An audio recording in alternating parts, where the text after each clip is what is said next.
오늘은 2023년 2월 10일 오후 9시 31분부터 책을 읽기 시작합니다.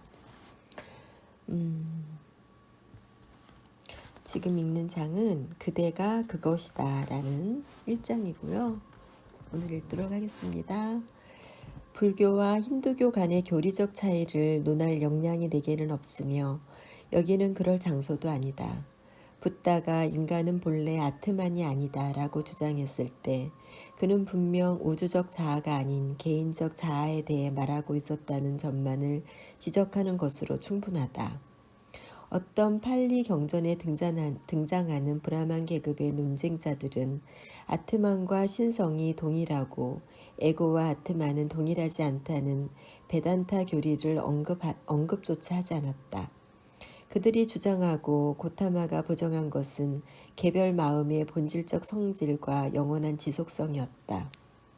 악기의 몸체에서 음악의 거주지를 찾듯이 어리석은 자는 오온, 개별 심신체가 구성되는 물질적 심리적 집합체, 그것이 오온입니다. 오온에서 영혼을 찾는다. 브라흐만인 아트만의 존재에 대해 붓다는 대부분의 다른 형이상학적 문제와 마찬가지로 언급하기를 꺼렸는데 그런 논의는 그가 설립한 것과 같은 수행단체 구성원들의 영적 성장이나 교화에 도움이 되지 않기 때문이었다.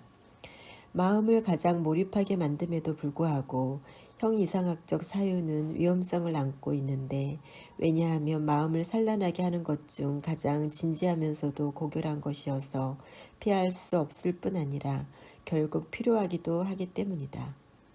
소승불교 옹호자들도 이것을 알게 되었으며 후기 대승불교 옹호자들도 자신의 종교적 수행과 관련해서 우주론적, 윤리적, 심리적 사유에 대한 눈부시도록 인상적인 체계를 발전시켰다. 이런 체계는 엄격한 관념론이 제시하는 가정에 근거를 두고 있지만 신에 대한 관념을 없앴다고 공언한다.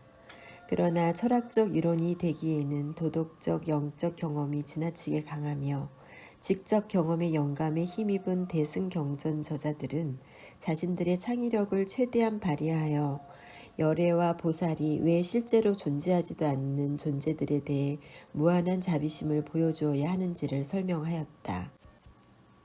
동시에 그들은 주관적 관념론의 틀을 확장시켜 우주심을 수용할 여지를 마련하였으며 개별 마음이 정화되면 우주심 또는 열의 장과 같아질 수 있다는 교리로 영혼에 존재하지 않는다는 생각을 완화시켰다. 영혼이 존재하지 않는다는 생각을 완화시켰다. 또한 그들은 신이 존재하지 않는다는 주장을 하면서 깨달을 수 있는 우주심은 영원한 붓다의 내적 의식이며 불심은 살아있는 모든 존재들의 해방을 원하고 인간의 최종 목표를 달성하려고 진지하게 노력하는 모든 사람들에게 신성한 은총을 베푸는 위대한 자비의 가슴과 연결되어 있다고 주장하였다. 한마디로 말해서 대승경전의 진수는 영혼의 철학에 관한 진정한 표현, 어떤 면에서는 그 어떤 것보다 완벽한 표현을 담고 있다. 신은 초월적인 동시에 내재적이라는 교리를 통해 이슬람 사상은 페르시아에서와 마찬가지로 인도에서도 풍요로워졌다. 묵상이나 신성과 결합하는 삶을 위해 영혼을 준비하는 도덕적 훈련과 영적 수행이 이슬람 교도들의 수행에 추가되었다. 시인이자 성자인 카비르가 이슬람교와 힌두교 양쪽으로부터 모두 자기네 종교를 믿는 사람이란 이야기를 듣고 있다는 것은 의미 있는 역사적 사실이다.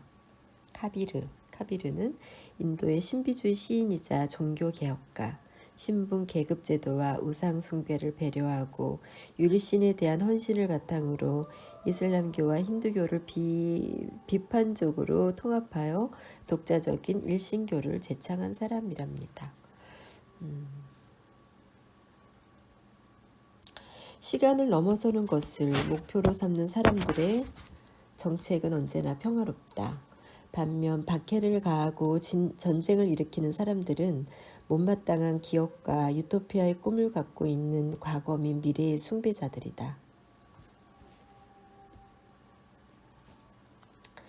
카비르의 말을 인용하고 있어요. 다음은 만물에 깃든 하나만을 보라. 그대를 헤매게 하는 것은 두 번째이다. 만물에 깃든 하나만을 보라. 그대를 헤매게 하는 것은 두 번째이다. 만물의 본성과 선악의 기원에 관한 이런 통찰은 오로지 성인에게만 국한되지 않는다. 모든 사람들이 이것을 희미하게나마 인식하고 있으며 우리 언어구조 자체도 이것을 입증하고 있다. 왜냐하면 오래전에 리처드 트렌치가 지적했듯이 언어는 종종 천박한 사람들은 물론이고 그 언어를 말하는 사람 중 가장 현명한 사람들보다도 현명하다. 언어는 이따금씩 한때는 잘 알려졌지만 지금은 잊혀진 진실을 간직하고 있다.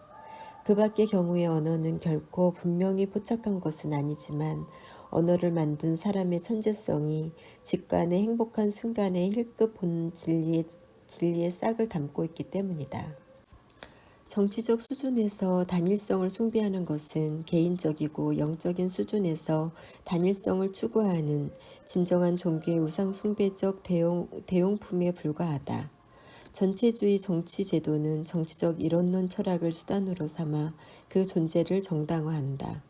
이에 따르면 국가란 지상에 있는 신이며 신성한 국가의 발 아래 통일을 이루는 것이 구원이고 아무리 사악해도 그런 통일을 향한 모든 수단은 본질적으로 정당하므로 이를 주저없이 이용할 수 있다.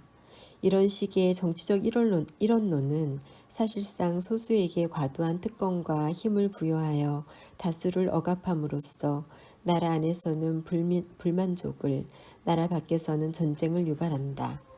그러나 지나친 특권과 힘은 자만, 탐욕, 허영, 잔인함을 위한 지속적인 유혹이 된다. 탄압은 공포심과 시기심을 초래하고 전쟁은 미움, 고통, 절망을 야기한다. 이런 모든 부정적인 정서는 영적인 삶에는 치명적이다. 가슴이 순수하고 마음이 가난한 자들만이 신과 결합하는 삶에 이를 수 있다. 그러므로 사회의 개별 구성원이 준비된 상태 이상의 통일성을 사회가 그 성원들에게 부과하려는 노력은 그런 개인들이 신성한 근본 바탕과 하나이며 서로가 하나임을 깨닫는 것을 심리적으로 거의 불가능하게 만든다.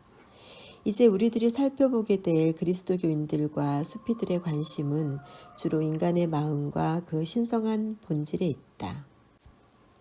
나의 나는 신이시니 나의 신 그 외에 다른 나를 볼 수 없나이다.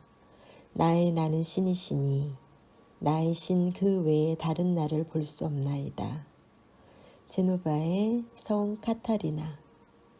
그리고 영혼이 신을 닮지 않았다면 스스로를 닮지도 않았다.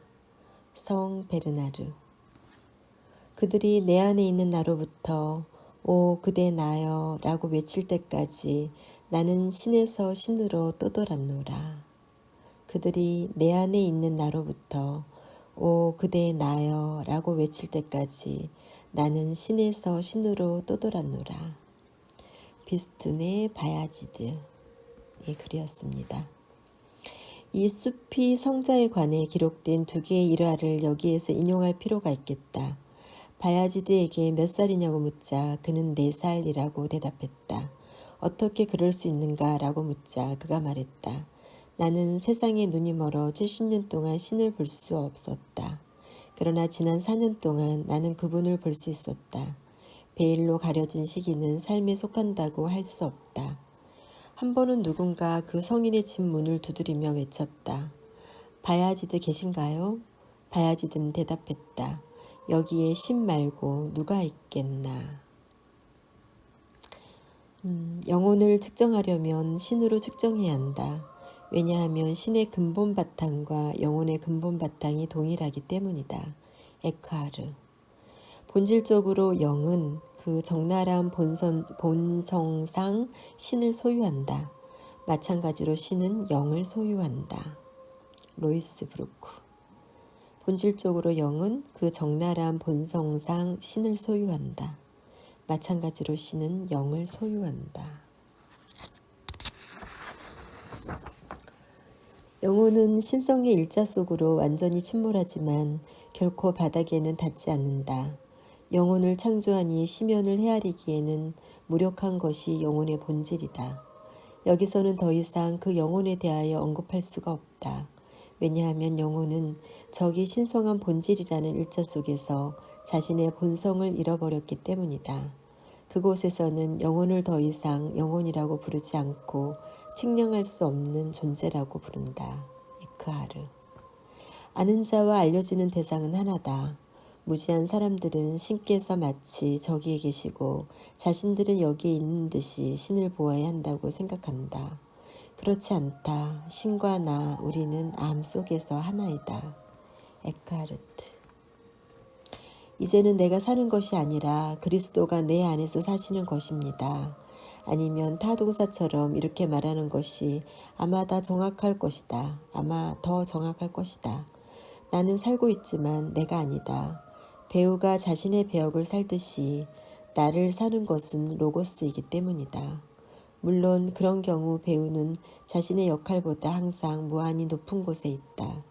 실제 삶에서 셰익스피어 희극 속 등장인물들은 존재하지 않는다.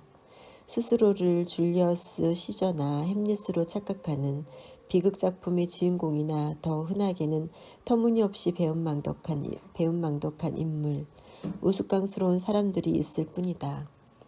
그러나 그 천하고 어리석은 대사가 낭독되고 계릿과 맞먹는 신성에 의해 초자연적으로 변모되는 것은 자비로운 섭리에 의하여 언제나 모든 등장인물의 능력에 달려있다. 여기서 게릭이란 데이비드 게릭, 셰익스피어 비극의 혁신적인 연기와 연출로 유명했던 영국의 배우이자 극작가, 극장 지배인이었어요. 네. 다음은 한스 댕크의 인용문입니다. 오 신이시여, 이 초라하고 낡은 세상에서 어떻게 이런 일이 일어날 수 있단 말입니까? 당신은 위대하지만 아무도 당신을 찾지 못하고 당신이 그토록 크게 외치지만 아무도 당신의 소리를 듣지 못하며 당신이 이렇게 가까이 계시지만 아무도 당신을 느끼지 못하고 당신 자신을 모두에게 내주지만 아무도 당신의 이름을 알지 못하는 이런 일이 어떻게 일어날 수 있단 말입니까?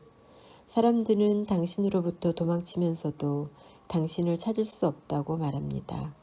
등을 돌리면서 그들은 당신을 볼 수 없다고 말합니다.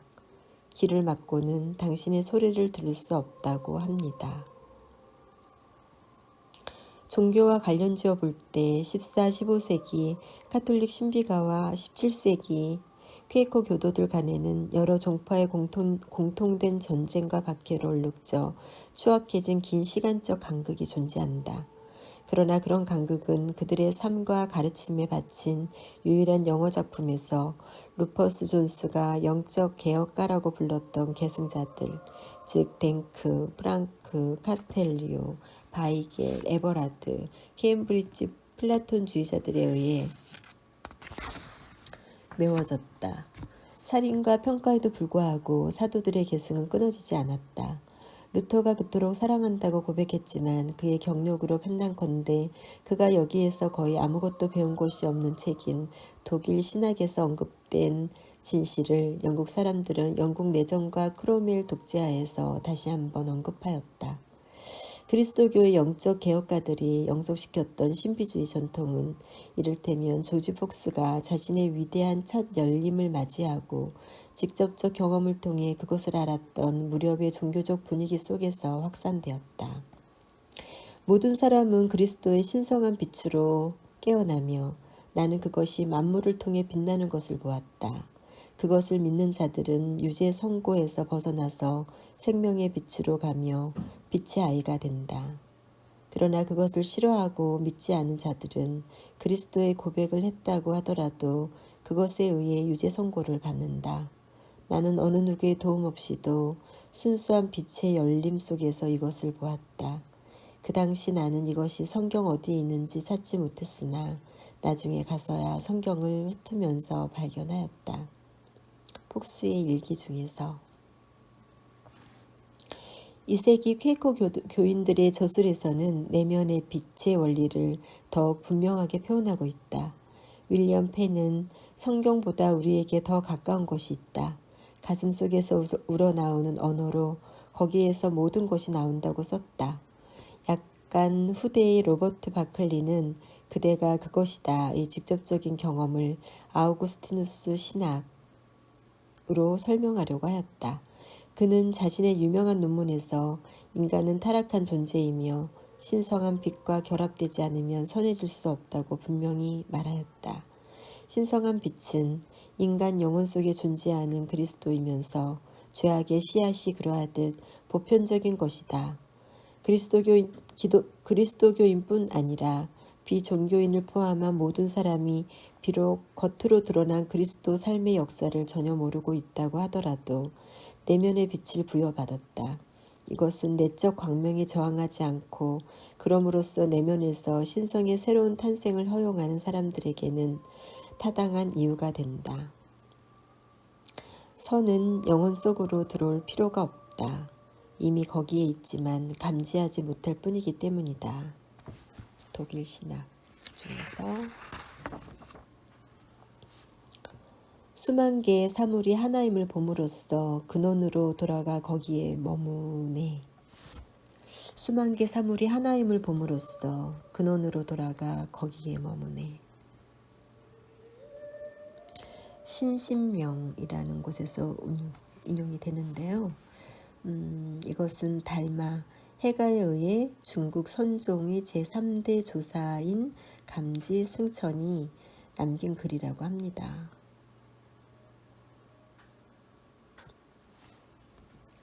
우리가 보통 바보처럼 행동하고 종종 미친 듯이 행동하며 때로는 인간의 특징인 범죄자처럼 행동하는 것은 우리가 누구인지 모르고 우리 내면에 천국이 존재한다는 사실을 자각하지 못하기 때문이다.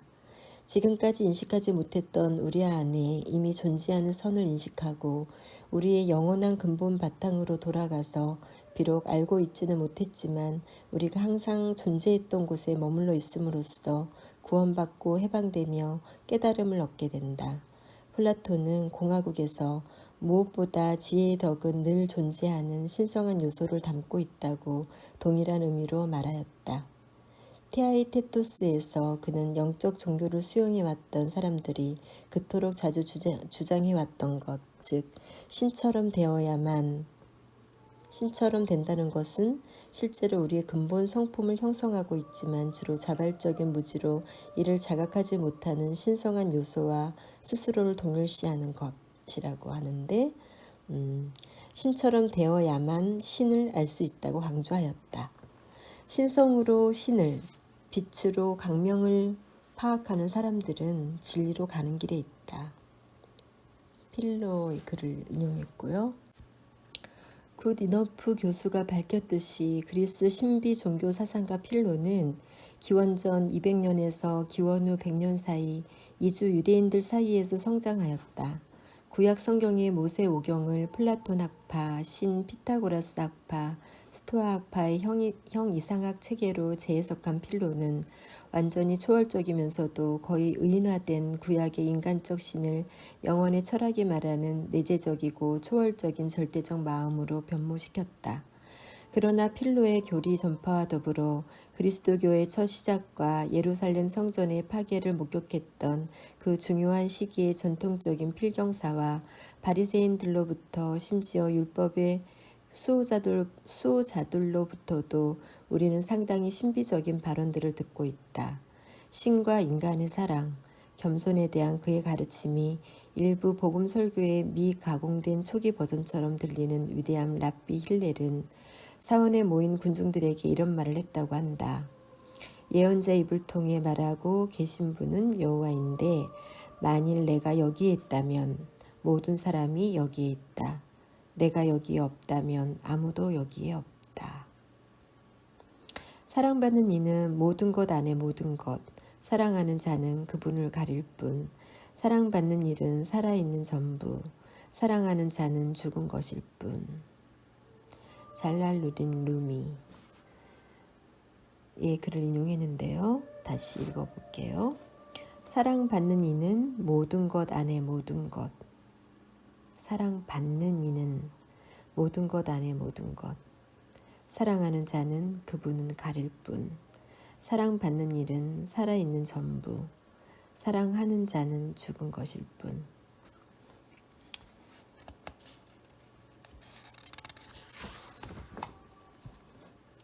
영혼에도 영이 존재한다. 시간과 육체에 의해 훼손되지 않고 근본 영에서 흘러나오며 근본 영에 머무르고 그 자체로 완전히 영적이다. 신께서는 이런 원리에 계신다. 언제나 푸릇푸릇하며 그의 실제 참 자아의 모든 기쁨과 영광 속에서 언제나 꽃을 피운다. 이런 원리를 나는 영혼의 예배소, 영적인 빛, 불꽃이라고 부른다. 그러나 이제 나는 말한다. 천국이 지상보다 높이 있지만 이것은 이런저런 것보다 더 높다고. 그래서 나는 이제 그것을 보다 숭고하게 부른다. 그것은 모든 이름을 벗어나 있으며 모든 형상을 떠나 있다. 신께서 하나이듯 그것도 하나다. 여하튼 누구도 그것을 볼 수 없다. 에크하르트. 영혼의 철학 일부 교리에 다듬어지지 않은 형태를 비문명화된 소위 원시 민족의 사고 체계에서 발견할 수 있다. 예를 들어 마오리족은 모든 인간을 네 가지 요소의 복합체로 간주한다. 즉 토이오라로 알려진 신성하고 영원한 원리.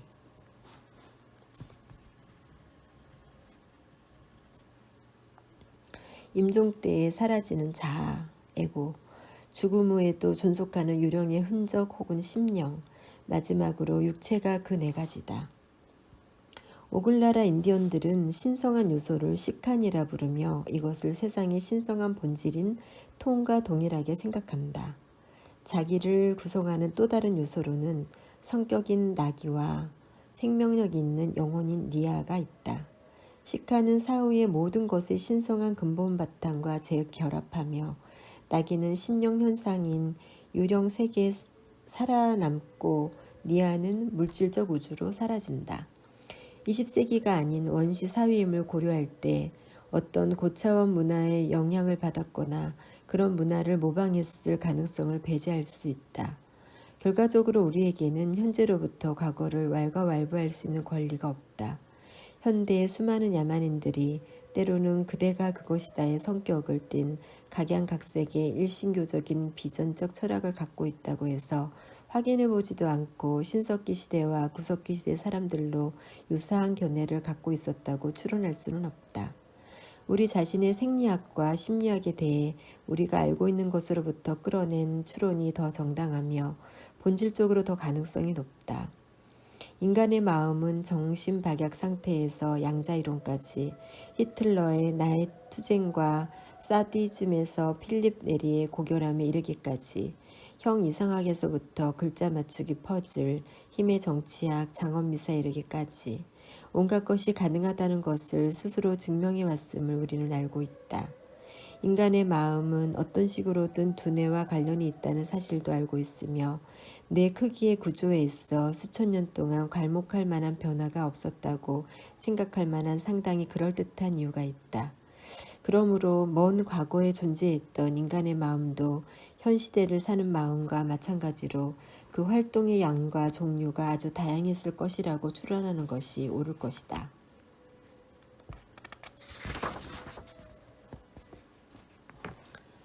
그러나 현 시대에 존재하는 일부 마음이 취하는 수많은 활동들을 먼 과거에 살았던 마음들은 분명 전혀 취할 수 없었을 것이다.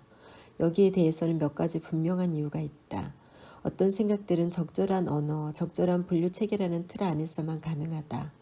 필요한 수단이 존재하지 않는다면 문제가 되는 그 생각을 표현할 수도 떠올릴 수도 없다.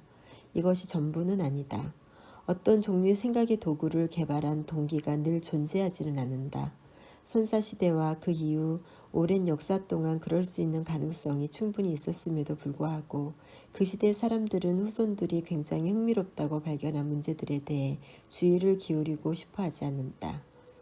예를 들면 비교가 되지 않을 정도로 긴 지질학적 시간 동안 말발굽의 물리적 구조에 일어난 변화에 필적할 만한 진화적인 변화를 13세기에서 20세기 사이에 인간의 마음이 거쳤으리라 생각할 이유가 없다.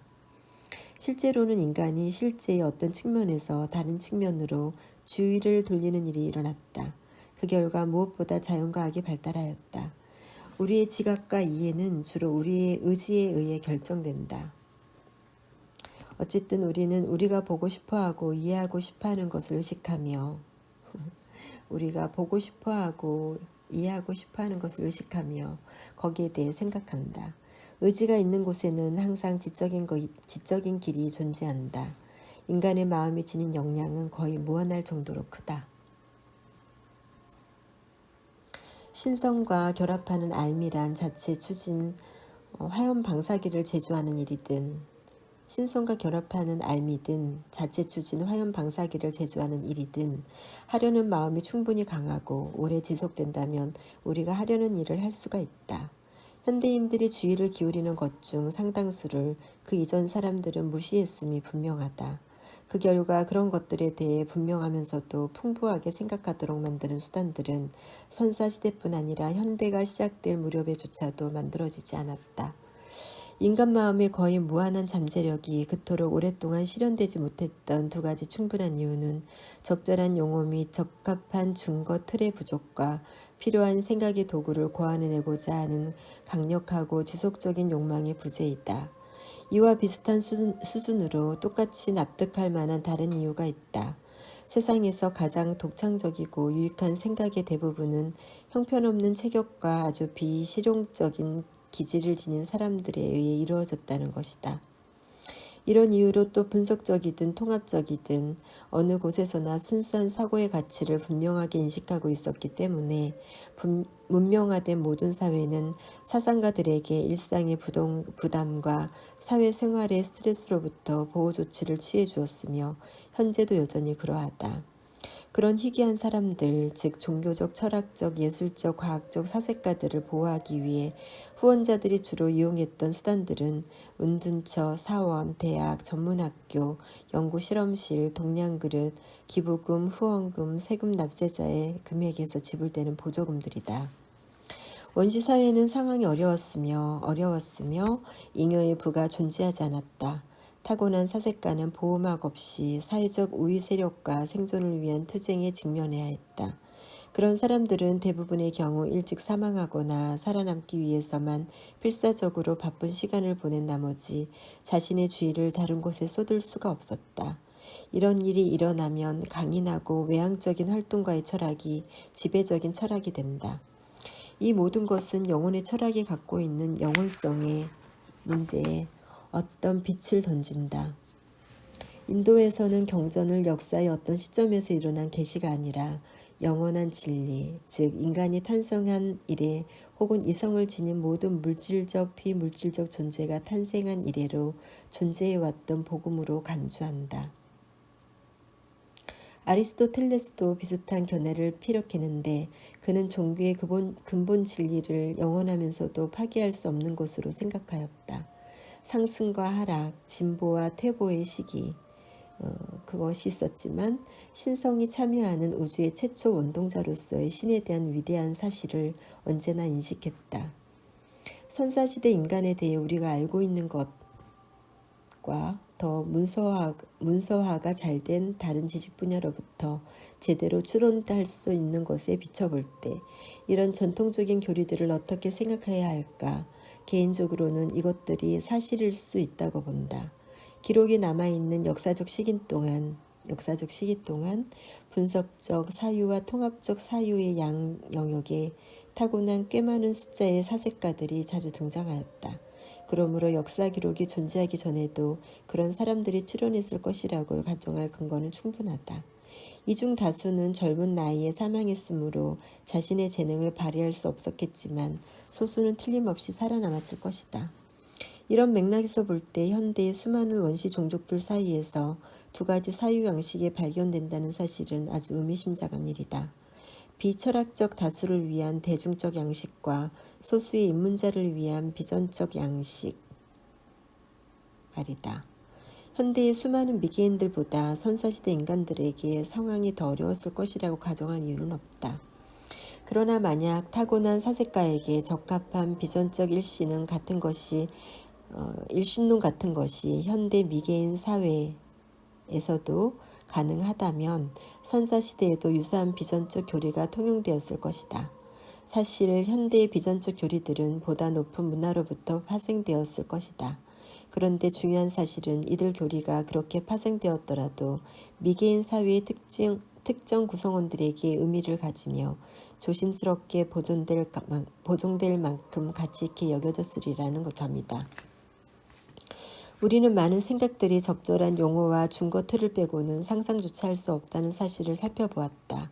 그러나 영혼의 철학의 본질적 개념은 매우 단순한 용어로 표현될 수 있으며 그런 개념들이 가리키는 경험은 어떤 용어와도 별개로 또 즉시 체험될 수 있고 실제로 그렇게 되어야 한다. 아주 어린아이에게도 알 수 없는 열림과 신의 출현이 일어나는데 이런 경험들은 그들에게 심오하면서도 영속적인 영향을 준다. 현대에 살지만 빈약한 언어를 구사하는 사람들에게 일어난 일이 먼 과거에는 일어나지 않았다고 가정할 근거는 없다. 본트러언 위즈워스가 말했듯이 현대 어린이는 사물의 단일한 근본 바탕에 대한 직접적 자각 없이 성장한다. 왜냐하면 분석적 사고 습관은 심령적 혹은 영적 수준에서의 통합적 사유가 갖고 있는 직관에는 치명적이기 때문이다. 심령적 편견은 진정한 영성의 여정에서 주된 방해물이 될 수 있고 또 종종 방해로 작용된다. 미개한 사회는 현재 심령적 사고에 상당히 몰두해 있으며 이에 대한 재능도 널리 펴져 있다. 그러나 소수는 심령 수준에서 진정으로 영적인 경험으로 더 나아갔다. 현대 산업사회에서도 몇몇 사람들은 널리 퍼져 있는 물질의 몰두에서 벗어나 일반적인 분석적 사고 습관을 통과해 사물의 영적인 근본 바탕을 직접 경험하는 것처럼 말이다. 서양의 고대 시대와 동양의 역사적 전통들이 사실일 거라고 가정할 수 있는 이유들은 이처럼 매우 간단하다. 현대의 탁월한 인류학자 한 사람이 아리스토텔레스나 베단타 학자들과 의견을 같이 한다는 점이 흥미롭다. 폴 레딘 박사는 철학자로서의 원시인에서 이렇게 썼다. 정통 인류학은 다윈의 진화론을 사회적 경험의 사실들에 적용하려는 열성적이고 꽤 무비판적인 시도에 불과하다. 그런 학자들이 모든 것은 역사를 지닌다는 기묘한 생각에서 벗어나지 않는 한 특정 생리적 반응이 하나의 생물학적 존재로서 근본적이듯이 어떤 아이디어와 관념들은 사회적 존재로서 근본적이라는 점을 학자들이 깨닫게 될 때까지 인류학의 발전은 없을 것이다 라고 덧붙였다. 레딘 박사의 견해로는 일신론 개념이 이런 근본 개념이 하나다. 이러한 일신론은 종종 세상을 지배하고 있는 단 하나의 어둡고 불가사의한 힘을 인식하는 것에 불과하다. 그러나 때때로 그것은 진정으로 윤리적이며 영적일 수가 있다. 역사와 예언적 유토피아 이념을 맹신하는 19세기 광신자들은 영원이라는 시간을 초월한 사실에 대해 가장 예리한 사색가들조차도 눈물게 했다. 그렇기 때문에 T.H. 그린은 신비적 합일에 대해 마치 그것이 인간으로서 실현할 수 있는 힘을 항상 지니고 있는 하나의 상태가 아니라 진화적 과정인 양 묘사했던 것이다. 그는 시간 속에서 역사를 갖고 있는 동물 유기체는 점차 영원히 완전한 의식에 탈 것이 되어간다. 이런 의식 자체에는 역사가 없지만 동물 유기체가 그것에 탈 것이 되는 과정이라는 역사가 있다고 하였다. 그러나 진짜로 역사적 발전이 있었을 때에만 그렇게 말할 수 있다. 물질 세계에 관한 완전한 알은 오랜 시간에 경과하여 기술과 정보가 상당히 축적되면 가능할지도 모른다. 하지만 물질 세계의 바탕인 영원히 완전한 의식에 대한 직접적인 자각은 어린 시절부터 나이가 들기까지 개인 발달의 거의 어느 단계에서나 그리고 인류 역사의 어느 시기에서나 때때로 가능했던 일이다.